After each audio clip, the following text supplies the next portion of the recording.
اعوذ باللہ من الشیطان الرجیم، بسم اللہ الرحمن الرحیم، السلام علیکم ورحمۃ اللہ وبرکاتہ۔ امید کروں میرے ساتھی سننے والے ٹھیک ٹھاک ہوں گے جی۔ ویڈیو ہمارے چینل جو ہمارا چلتا ہے ریلیجن مذہب کے حوالے سے، آج ہم بات کریں گے ایمان بالکتب کے حوالے سے۔ کتب کا یا ایمان کا ہونا کو کیوں ضروری ہے اسلامیہ کی، کیا وجہ ہے کہ یہ چیز رکھی ہے، ٹاپک رکھا ہے۔ لیکن اس میں جاننے سے پہلے ہم یہ جاننا چاہتے ہیں کہ کتب ہوتی کیا ہیں جی۔ کتب سے مراد کتاب ہوتی ہے، کتاب جس میں علم ہوتا ہے، علم کے ماخذ ہوتے ہیں۔ اس میں طرح کی ایسی مفید معلومات ہوتی ہیں جس کے اوپر آدمی چل کے عمل کر کے اچھی ایک دنیا بنا سکتا ہے۔ آدمی کا مستقبل جو ہے وہ تابناک ہو سکتا ہے۔ تو یہ کتب سے مراد یہی ہوتی ہیں۔ ایمان رکھنے کا مقصد یہ ہے کہ ان کو ماننا ہے، کیونکہ اسلام کی بنیادی جو ہے یہ اسلام کو ہم جتنا ڈیپلی اسٹڈی کریں گے، ہمیں اس وقت نئی سے نئی باتیں شروع ہوں گی اور ہمیں نئی نئی چیزیں سیکھنے کو ملیں گی، جس کے اوپر ہم عمل کر کے نہ صرف اس دنیا میں بلکہ آخرت میں بھی کامیاب ہو سکتے ہیں۔ گھر کی دنیا کی کوئی نعمت جو ہے ہم سے چھینی نہیں جا سکتی۔ یعنی ہم اگر سیدھے راستے پر چلیں گے، ہدایت کے راستے پر چلیں گے، یا ان لوگوں کے راستے پر چلیں گے جن کے اوپر اللہ تعالیٰ نے نام فرمایا ہے، تو وہ نیک بندے میں ہی شمار ہوں گے، نہ کہ ہمیں کسی برائی کا ڈر ہوگا، نہ ہم کسی دنیا مافیا یا کسی مصیبت میں گرفتار ہوں گے، بلکہ ہمارے لیے ہر راستہ کھلتا چلا جائے گا اور جو ہمارے لیے کامیابی کا درس ہوگا۔ تو جی شروع کرتے ہیں جی کتابوں کے حوالے سے۔ توراۃ، زبور، انجیل، قرآن پاک ہے، جس میں ہم توراۃ، زبور، انجیل کا ذکر کرتے ہیں جی اس ویڈیو میں۔ توراۃ جو ہے جی عبرانی لفظ کی اعتبار سے طور ہے، حضرت موسیٰ علیہ السلام پر نازل شدہ آسمانی کتاب ہے، جس کی تصدیق جو ہے قرآن نے بھی کیا۔ موجودہ بائبل کے عہد نامہ قدیم کی پہلی تاریخ 5 کتب کے مجموعے کی توراۃ کہتے ہیں جی۔ توراۃ کے اجزاء دیکھیں تو کتاب پیدائش، کتاب خروج، کتاب اخبار، کتاب گنتی، کتاب استثناء ہے۔ قرآن میں موجود توراۃ کے اقتباس دیکھے جائیں تو قرآن میں لفظ توراۃ 18 بار اور حضرت موسیٰ علیہ السلام کا نام لے کر 36 بار ذکر کیا ہے۔ قرآن کریم میں توراۃ کے بعض احکامات کو دہرایا گیا اور ان احکامات کی چند مثال ہے سورہ مائدہ جی۔ وَكَيْفَ يُحْكِمُ عِندَهُمُ التَّوْرَاةَ فِيهَا حُكْمُ اللَّهِ ثُمَّ يُبْدِلُونَ مِن بَعْدِ ذَلِكَ وَمَا أُولَٰئِكَ بِالْمُؤْمِنِينَ۔ اور تم سے اپنے مقدمات کے اوپر فیصلہ کروائیں گے، جبکہ خود ان کے پاس توراۃ موجود ہے جس میں اللہ تعالیٰ کا حکم لکھا ہوا ہے، اور یہ اسے جانتے ہیں، پھر اس کے بعد پھر جانتے ہیں، اور یہ لوگ ایمان نہیں رکھتے۔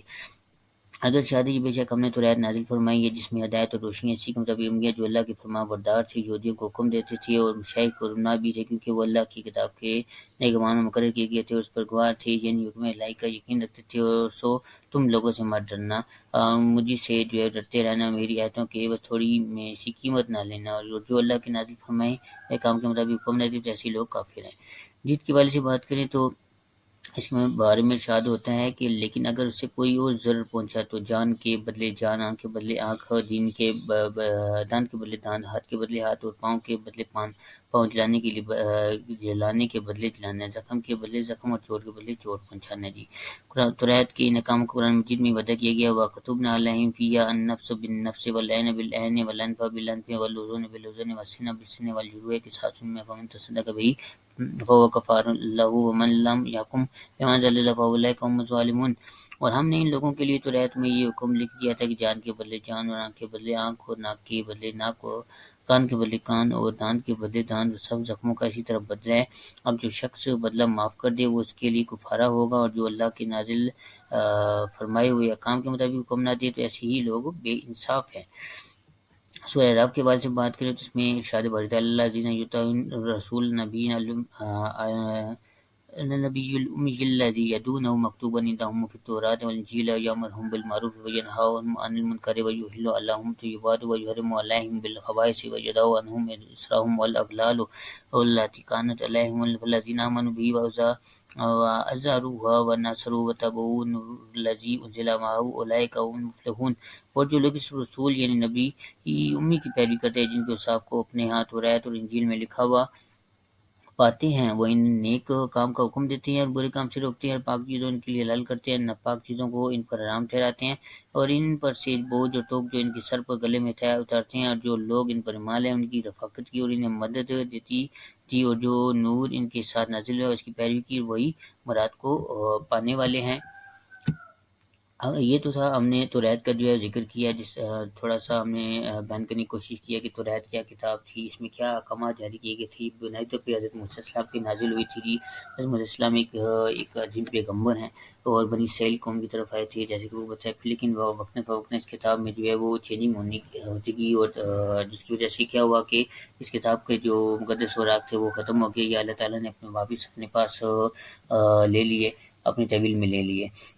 آگے بات کرتے ہیں جی زبور۔ زبور جو ہے جیسے کہ اگر ہم اس بات کی زبور جو ہے زیر زبر پیش سے نکلا ہوا لفظ ہے جی، یعنی اس میں جو تلخیص استعمال ہوئی ہے، جو اردو کے الفاظ استعمال ہوئے ہیں، ان میں لغت کے حوالے سے دیکھا جائے تو یہ بھی ایک عظیم کتاب تھی، جیسے داؤد علیہ السلام کے اوپر نازل ہوئی تھی، یہ انتہائی عظیم تھی، لیکن اس کے بعد تردد ہوا ہے جی، اس کے بعد تبدیلی ہوئی، کیونکہ انسان ہے نا، انسان آپ کو پتہ ہے نا کہ لالچی ہوتا ہے، انسان کے پاس جب ہدایت کی کتابیں آتی ہیں، جب اسے اچھی بات آتی ہے تو وہ کسی غلط کام میں یا الٹے کام کے اوپر لگ جاتا ہے، جس کی وجہ سے کیا ہوتا ہے کہ اس کی وہی جو دنیا ہوتی ہے، جو اس کی اچھی بنائی ہوتی ہے، وہ اس کو بگڑنی شروع ہو جاتی ہے اور ختم ہونی شروع ہو جاتی ہے۔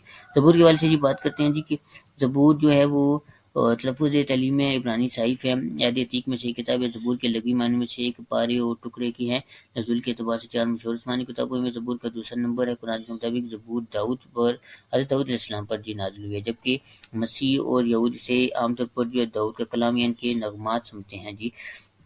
زبور کی کتاب جو ہے 150 مضامین پر مشتمل ہے۔ عبرانی روایت میں زبور کو جو ہے 5 حصص میں جو ہے تقسیم کیا جاتا ہے۔ پہلا حصہ جو ہے 41 مضامین پر مشتمل ہے، دوسرا حصہ جو ہے 31 مضامین پر مشتمل ہے، اور تیسرا اور چوتھا حصہ 17 مضامین اور پانچواں حصہ 44 مضامین پر مشتمل ہے۔ مضامین 120 134 اناشید سعود کہلاتی ہے۔ کہا جاتا ہے کہ یہ مضامین تب پڑھے جاتے تھے جب زائرین ہیکل سلیمانی کی طرف جو ہے بڑھا کرتے تھے۔ مزمور 119 طویل ترین مزمور ہے جو 176 آیات اور 8 حصص پر مشتمل ہے۔ ہر حصے میں 22 آیات ہیں۔ ہر حصہ عبرانی حروف تہجی کے بالترتیب حروف سے شروع ہوتا ہے، اور مزمور 117 جو 2 آیات پر مشتمل ہے سب سے چھوٹا مزمور ہے۔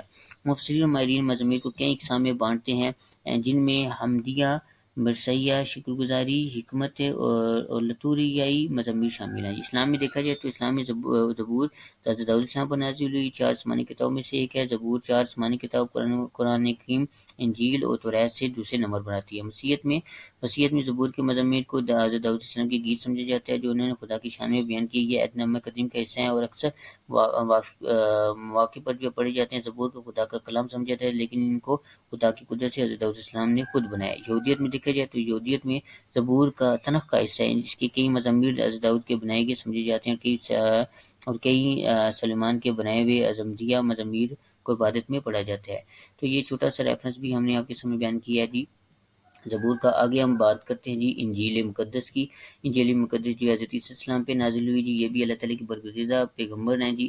آئے ان کے بارے میں بات کرتے ہیں جی کہ انجیل کا لفظ جو مسلمانوں کے نزدیک 4 آسمانی کتب میں سے اس کتاب پر بولا جاتا ہے، جو اسلامی عقیدے کے مطابق حضرت عیسیٰ علیہ السلام کے اوپر نازل ہوئی۔ قرآن مقدس کے مطابق اللہ نے 4 بڑی کتب نازل کی ہیں، جن میں زبور، توریت، انجیل اور قرآن شامل ہیں۔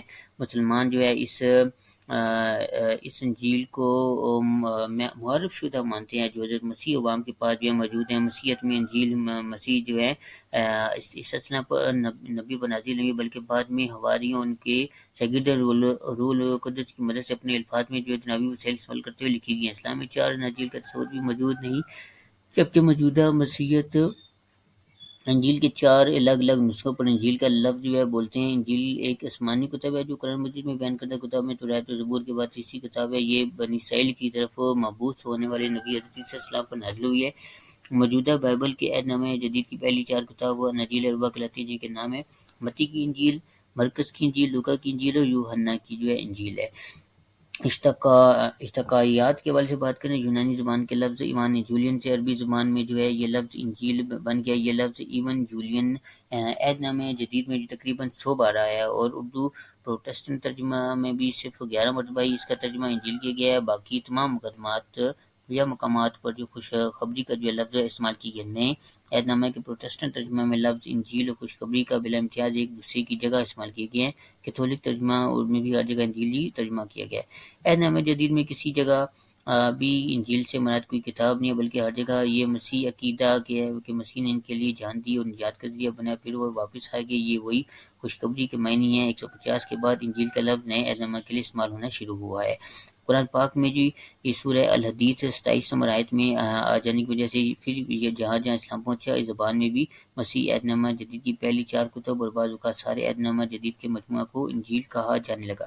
قرآن میں لفظ انجیل اس صحیفے کے لیے استعمال ہوئے جو اسلامی عقیدے کے مطابق حضرت عیسیٰ علیہ السلام نبی پر نازل ہوئے، جبکہ مسیحیت میں انجیل مسیح حضرت عیسیٰ علیہ السلام پر نازل نہیں ہوئی، بلکہ بعد میں کچھ حواریوں یعنی کہ شاگردوں نے اختلاف الہام سے اپنے الفاظ کے مطابق لکھے جی۔ تو امید کرتے ہیں دوستوں آپ کو ہماری ویڈیو پسند آئے گی۔ بنائے تو ہم نے تینوں کتابوں کا جو حوالہ دیا، آپ کو بتانے کی کوشش کی ہے، اور آپ کو کنسیپٹس جو ہے بنائے تو جو کلیئر کرنے کی کوشش کی ہے۔ یہ تین کتابیں کیوں نازل ہوئی، ان کا کیا مقصد ہے، یہ کیوں، یا ہدایت کا جو لفظ اسلام استعمال کرتے ہیں یہ کیوں استعمال کرتے ہیں، کیونکہ انسان کو اس سے کیا فائدہ ہے، یا آنے والی زندگی جو ہے انسان کے لیے کیسے بہتر ہو سکتی ہے۔ تو اس کے حوالے سے ہم نے تفصیل کے ساتھ جاننے کی کوشش کی ہے۔ ایمان بالکتب کے حوالے سے بات کی ہے کہ کتب کیا ہوتی ہیں، ان کے اوپر ہم پڑھ کے اس کو عمل میں لا کے اس کو سمجھ کے ہم کیا کیا فائدے حاصل کر سکتے ہیں۔ تو یہ ساری باتیں ہم نے آپ سے ڈسکس کی ہیں، اور جو باہر رہ گئی ہیں اس میں کمنٹ سیکشن میں ضرور دیں۔ بہرحال اگر آپ کو ہماری ویڈیو اچھی لگتی ہے تو اس کو ضرور سبسکرائب کر دیں۔ تب تک کہ نئی ویڈیو کے لیے اللہ حافظ۔